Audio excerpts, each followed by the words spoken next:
सत्ता का दूसरा कार्यकाल और सवाल अब भी विपक्ष से। सवाल तो उससे होगा जिसके हाथ में ताकत हो, जिसके हाथ में पुलिस हो, संस्थाएं हो और मीडिया जिसके सामने नतमस्तक हो। सवाल तो उससे होगा ना। हम लेकर आए खबरों का एक ऐसा शो जिसमें सवाल होंगे सीधे, बेलाग और बेबाक उनसे जो सवालों से बचते हैं, जिनके हाथ में ताकत है। बेबाक सिर्फ द लाइव टीवी पर। द लाइव टीवी, सच सबसे आगे। नमस्कार, आप देख रहे हैं बेबाक, मैं अभिसार शर्मा। मैं एक बात समझना चाहता हूं, भारतीय जनता पार्टी की कथनी और करनी में इतना फर्क क्यों है? प्रधानमंत्री नरेंद्र मोदी ने 2012 और 13 को जिस निर्भया के साथ दुष्कर्म और उसके बाद हत्या कर दी गई थी, उसके नाम पर खुलेआम जनता से वोट मांगा था कि कमल के नाम पर बटन दबाइए, कमल के नाम पर बटन दबाइए। आगे जाके सुनाऊंगा मैं आपको। मगर आज भारतीय जनता पार्टी किस मुंह से कह रही है कि बलात्कार जैसे जघन्य अपराध पर राजनीति नहीं करनी चाहिए? मुद्दा क्या, मैं आपको बताता हूं। जैसे कि आप जानते हैं कि दिल्ली की high security zone Delhi cantt में नांगल नाम की एक जगह है, जहां पर 9 साल की एक दलित बच्ची के साथ दुष्कर्म होता है और उसके बाद उसकी हत्या कर दी जाती है। और उन आरोपियों में से एक पुजारी है, राधेश्याम, वो शव को जला भी देता है। मां बाप को धमकाया जाता है, बाप को यह भी कहा जाता है कि लो 20,000 रुपए लो और इस मामले पर चुप्पी साध लो। इतना जघन्य अपराध था दोस्तों। और जब यह तस्वीर देखिए, राहुल गांधी मां बाप से मिलने गए, तो इस तस्वीर से पूरी तरह से भारतीय जनता पार्टी बौखला गई। संबित पात्रा कहते हैं कि इस मुद्दे पर राजनीति नहीं करनी चाहिए। सबसे पहले आप संबित को सुनिए, फिर मैं आगे इसकी चर्चा करना चाहूंगा। इसमें कोई दोमत नहीं है कि हिंदुस्तान का हर बच्चा चाहता है, प्रशासन चाहती है, सरकार चाहती है कि पीड़िता और पीड़िता के परिवार को न्याय मिले, और न्याय अवश्य मिलेगा।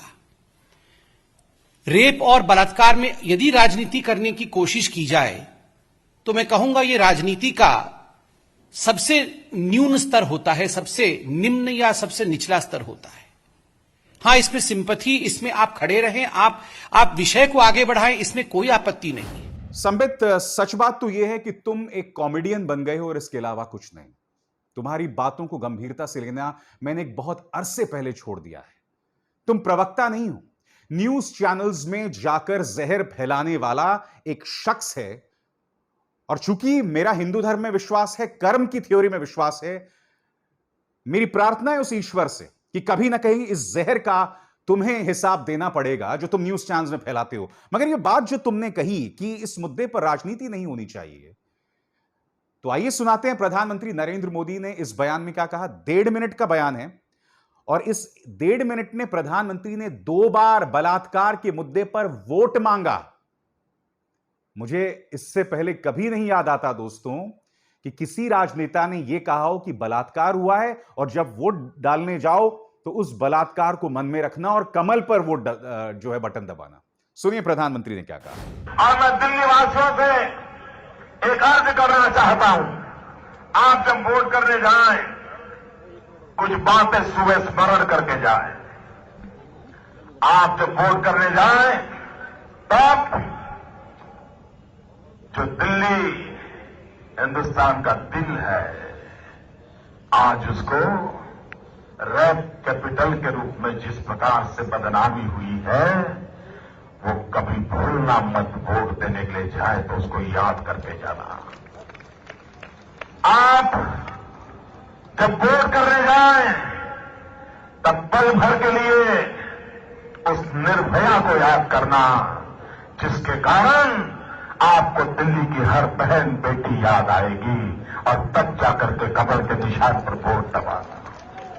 आप जब वोट करने जाएं तब उस गुड़िया को याद करना। आपको छोटी छोटी बच्चियां नजर आएगी, छोटे छोटे बच्चे नजर आएंगे।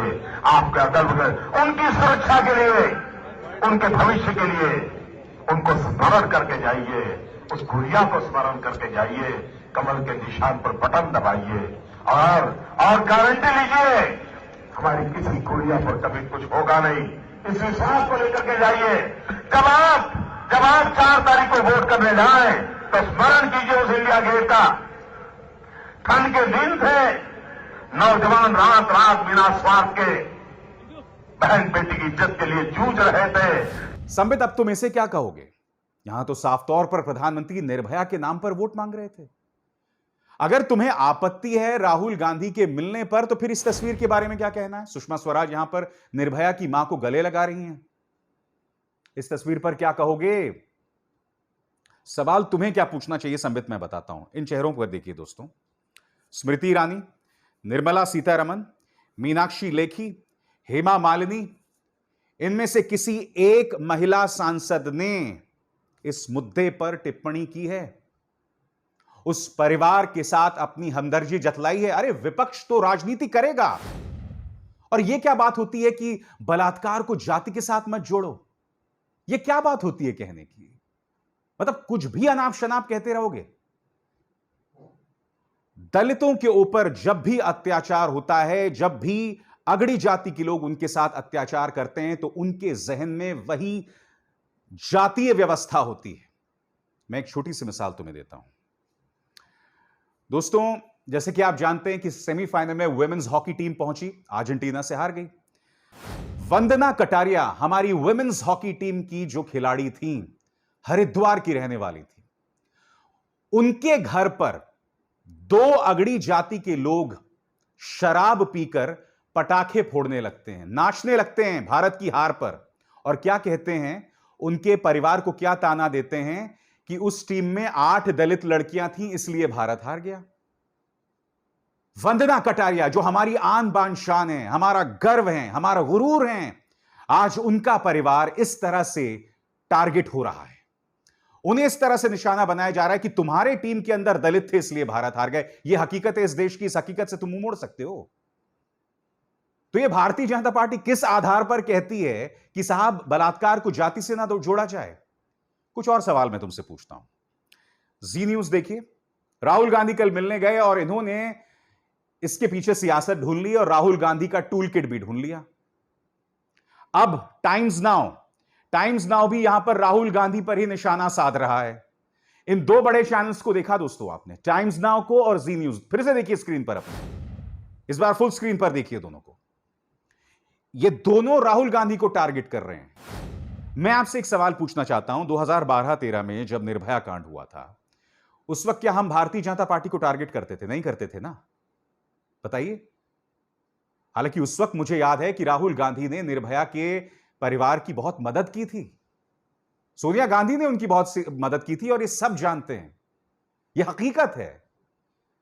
मगर मैं समझना चाहता हूं कि इस सरकार के अंदर भारतीय जनता पार्टी के कई राज्यों में तो बलात्कार पीड़ित के परिवार को ही टारगेट किया गया है, और यहां न्यूज चैनल्स कांग्रेस या राहुल गांधी को टारगेट कर रहे हैं। मैं एक सीधा सवाल पूछना चाहता हूं, राजस्थान के अंदर बलात्कार होगा तो हम किसे निशाना साधेंगे? जाहिर सी बात है अशोक गहलोत को। वहां पर हम भारतीय जनता पार्टी पर निशाना तो नहीं साधेंगे ना, क्योंकि पहले सरकार उनकी थी। नहीं, जिसकी सरकार है सवाल उससे किया जाएगा। तो फिर यहां पर आप राहुल गांधी को क्यों टारगेट कर रहे हैं? मान लिया वो राजनीति कर रहे हैं, मगर मैंने अभी अभी आपको कार्यक्रम में तस्वीरें दिखाई, प्रधानमंत्री नरेंद्र मोदी खुलेआम वोट मांग रहे थे, खुलेआम वोट मांग रहे थे बलात्कार के मुद्दे पर। और खैर हमारे प्रधानमंत्री तो इतने महान हैं, इन्होंने तो सैनिकों की शहादत पर वोट मांग लिया था। भूल गए या फिर से याद दिलाऊं? सुनिए। क्या आपका पहला वोट पाकिस्तान के बालाकोट में एयर स्ट्राइक करने वाले वीर जवानों के नाम समर्पित हो सकता है क्या? मैं मेरे फर्स्ट टाइम वोटर से कहना चाहता हूं कि आपका पहला वोट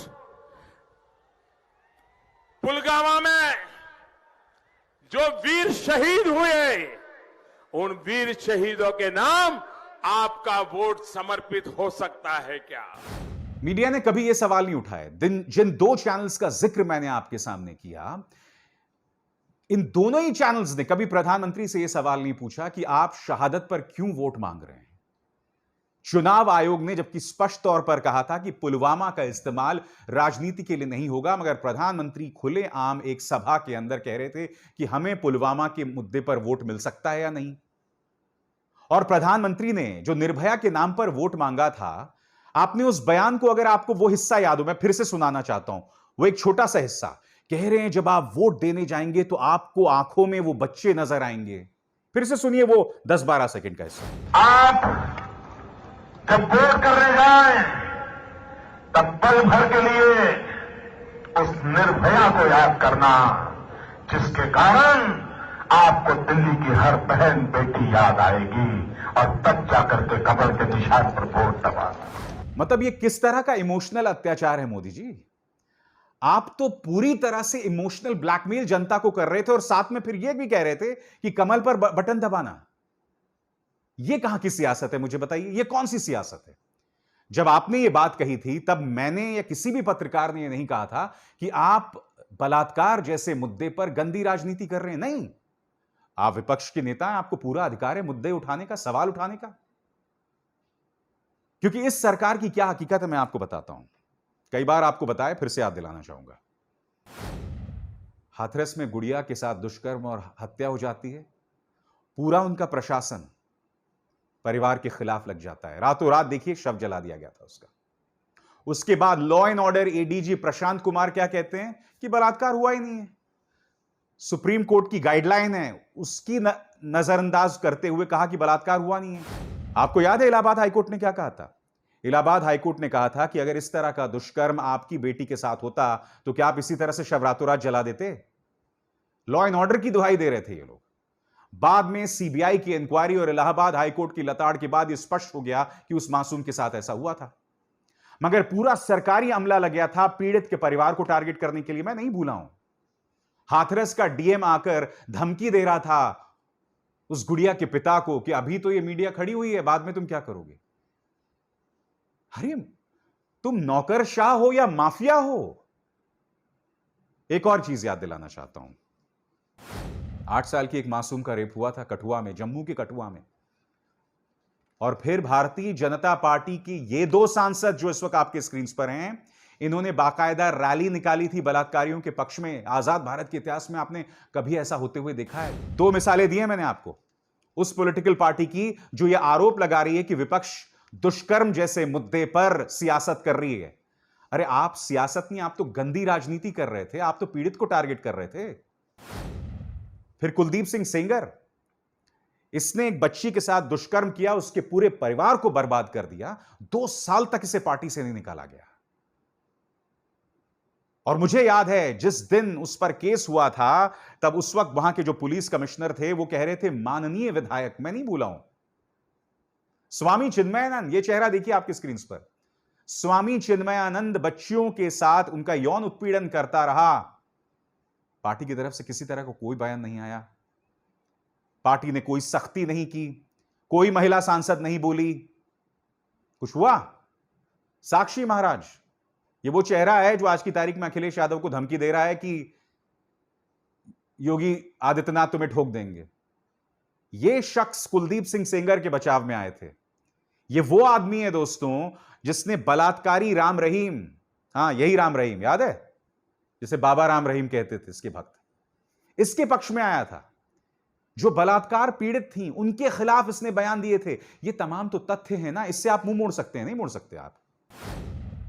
तो फिर भारतीय जनता पार्टी को किसने अधिकार दिया कि तुम ये कहो कि विपक्ष को दुष्कर्म जैसे मुद्दे पर या रेप जैसे मुद्दे पर राजनीति करने का अधिकार नहीं है? अरे आपने तो वोट्स मांगे हैं उस पर, और आपने तो पीड़ितों के साथ अत्याचार किया है। कार्यक्रम की शुरुआत में मैंने कहा था हिंदू धर्म के सिद्धांत कर्म पर मेरा विश्वास है, मेरा विश्वास है कर्म पर। और ये जो अत्याचार हुआ है ना, ये जो गंदी ओछी सियासत आप खेलते हैं, इसका हिसाब देना पड़ेगा किसी दिन। इन शब्दों को याद रखिएगा। नमस्कार। द लाइव टीवी, सच सबसे आगे।